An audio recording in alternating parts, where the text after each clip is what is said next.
Al-Muallem says the government forces will, quote, go all the way in Idlib. The province is home to some 3 million people, among them an estimated 10,000 fighters from al-Qaeda and the Nusra Front, who were transferred from other areas taken over by the government. It is those fighters that both Syria and Russia and Syria want wiped out. The decision of the Syrian leadership is to fight al-Nusra Front, whatever the sacrifices are. We are ready to exert every possible effort not to harm civilians. It was with satisfaction that we noted the majority of the Syrian Arab Republic is now freed of terrorists. What we need now is to wipe out those terrorist groups which persist, particularly in the de-escalation zone in Idlib. And joining me now is Al Jazeera's senior political analyst, Marwan Bishara. Marwan, good to have you on set. So we heard there from the UN asking for the violence not to escalate. There are millions of people there. We've also heard from Turkey asking for some consideration for the refugee situation. Do you think Russia is likely to listen to either of those? No. I mean, they will listen, but I'm not sure they will hear exactly the pleas from various capitals, including Ankara, Riyadh, and other places, Washington, and so on and so forth. Because you see, from the very beginning, the Russians have been quite consistent. Since September 2015, when they intervened militarily in Syria, they've said different things and they've heard different things, and they seem to be meaning different things, but they were very consistent that military comes first. Political comes second, humanitarian comes third. They were also very clear that there is no war in Syria. You know, Russia is one of the only countries in the world that refuses to take refugees from Syria because there is no war in Syria, according to the Russians. There's only counter-terror operations. So the Russians have been consistent, unlike all others, unlike the Turks and the Iranians and the Israelis and everyone else.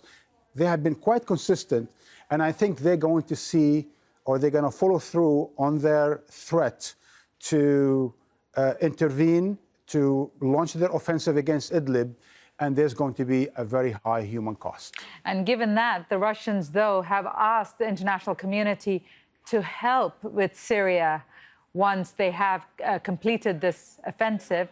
Why is that? What are they looking for now? Look, at the end of the day, Syria is really paralyzed. Syria is on its knees.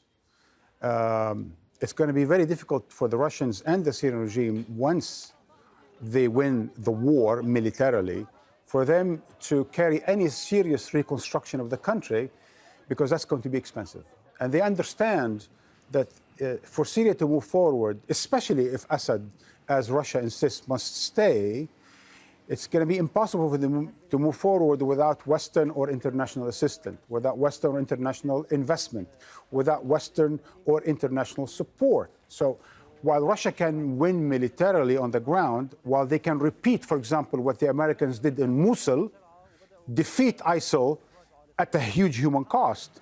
But unlike in Mosul, where the Iraqis is a rich oil country supported by the United States, in the case of Syria, it's been in a civil war for several years. Several hundreds of thousands of people died, millions of refugees, half of the country is displaced, and most of it is destroyed. That requires help. So is this the last, they're calling it the last rebel stronghold. Is the civil war over once Russia and Syria take over Idlib? Is this going to be back a country that goes back to Bashar al-Assad governing it?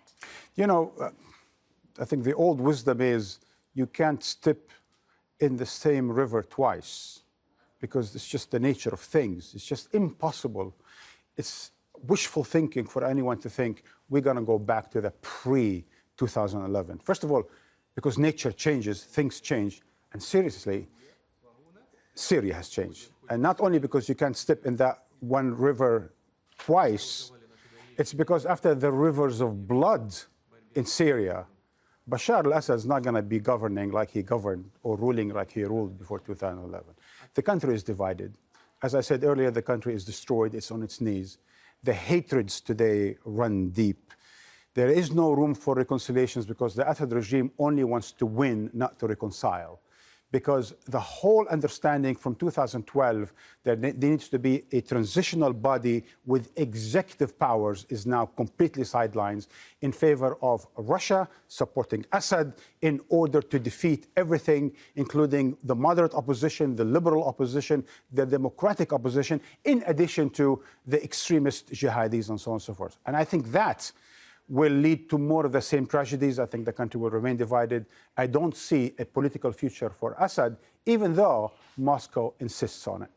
Marwan Bishara, thank you so much. As always, good to get your take on this. Thank you.